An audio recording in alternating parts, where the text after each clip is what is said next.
ନମସ୍କାର, ଜୟ ଜଗନ୍ନାଥ ଦର୍ଶକ ବନ୍ଧୁ। ଆଜିର ପ୍ରଥମ ପ୍ରଶ୍ନ ହେଉଛି, କେଉଁ ପ୍ରାଣୀର ଜିଭରେ କଣ୍ଟା ଅଛି? ଅପସନ୍ ଏ ଭାଲୁ, ଅପସନ୍ ବି ଓଟ, ଅପସନ୍ ସି ହାତୀ, ଅପସନ୍ ଡି ଜିରାଫ।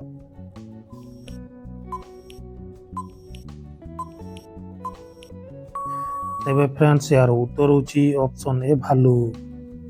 ଏବେ ଦେଖିବା ପରବର୍ତ୍ତୀ ପ୍ରଶ୍ନ। ପୃଥିବୀ ପୃଷ୍ଠରେ ସବୁଠାରୁ ଅଧିକ ମାତ୍ରାରେ କ'ଣ ମିଳିଥାଏ? ଅପସନ୍ ଏ ଜଳ, ଅପସନ୍ ବି ଗଛ, ଅପସନ୍ ସି ମାଟି, ଅପସନ୍ ଡି ଅମ୍ଳଜାନ।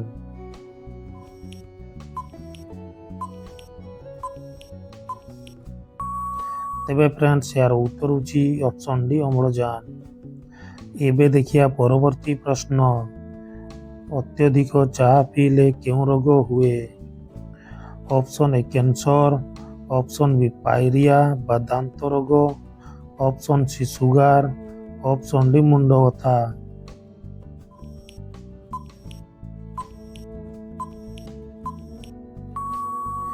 ତେବେ ଫ୍ରେଣ୍ଡସ୍, ଏହାର ଉତ୍ତର ହେଉଛି ଅପସନ୍ ବି ପାଇରିଆ।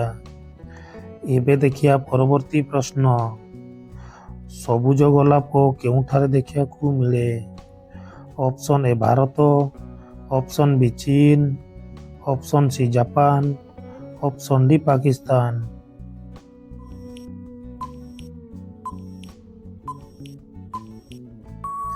ତେବେ ଫ୍ରେଣ୍ଡସ୍, ଏହାର ଉତ୍ତର ହେଉଛି ଅପସନ୍ ବି ଚୀନ। ଏବେ ଦେଖିବା ପରବର୍ତ୍ତୀ ପ୍ରଶ୍ନ। କେଉଁ ପକ୍ଷୀର ଆଖି ବହୁତ ତେଜ ରହିଛି? ଅପସନ୍ ଏ ବାଜ ପକ୍ଷୀ, ଅପସନ୍ ବି ମୟୂର, ଅପସନ୍ ସି ହଂସ, ଅପସନ୍ ଡି ବାଦୁଡ଼ି।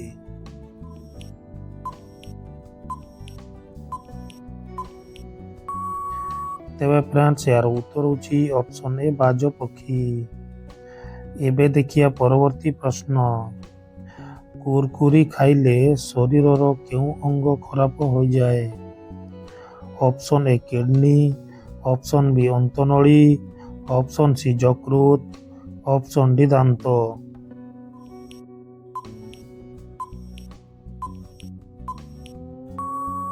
ତେବେ ଫ୍ରେଣ୍ଡସ୍, ଏହାର ଉତ୍ତର ହେଉଛି ଅପସନ୍ ସି ଯକୃତ। ଏବେ ଦେଖିବା ପରବର୍ତ୍ତୀ ପ୍ରଶ୍ନ। କେଉଁ ଗଛ ସବୁଠାରୁ ଅଧିକ ଅମ୍ଳଜାନ ପ୍ରଦାନ କରିଥାଏ? ଅପସନ୍ ଏ ଅଶ୍ୱତ୍ଥ ଗଛ, ଅପସନ୍ ବି ଆମ୍ବ ଗଛ, ଅପସନ୍ ସି ନିମ୍ବ ଗଛ, ଅପସନ୍ ଡି ବର ଗଛ।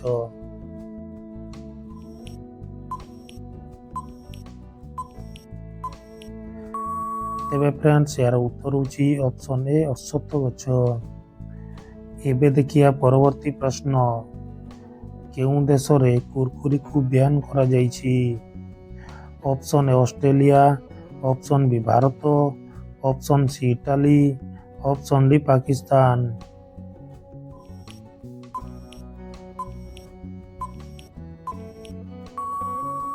ତେବେ ଫ୍ରେଣ୍ଡସ୍, ଏହାର ଉତ୍ତର ହେଉଛି ଅପସନ୍ ସି ଇଟାଲୀ। ଏବେ ଦେଖିବା ପରବର୍ତ୍ତୀ ପ୍ରଶ୍ନ। କେଉଁ ପକ୍ଷୀକୁ ଛୁଇଁଲେ ମରିଯାଏ?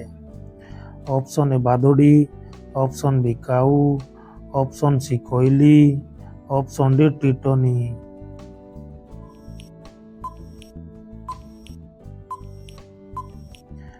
ତେବେ ଫ୍ରେଣ୍ଡସ୍, ଏହାର ଉତ୍ତର ହେଉଛି ଅପସନ୍ ଡି ଟିଟୋନି। ଏବେ ଦେଖିବା ପରବର୍ତ୍ତୀ ପ୍ରଶ୍ନ। ବାସି ରୁଟି ଖାଇଲେ କେଉଁ ରୋଗ ଭଲ ହୋଇଯାଏ?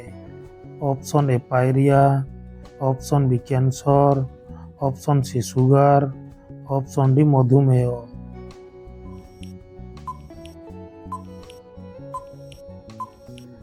ତେବେ ଫ୍ରେଣ୍ଡସ୍, ଏହାର ଉତ୍ତର ହେଉଛି ଅପସନ୍ ସି ସୁଗାର।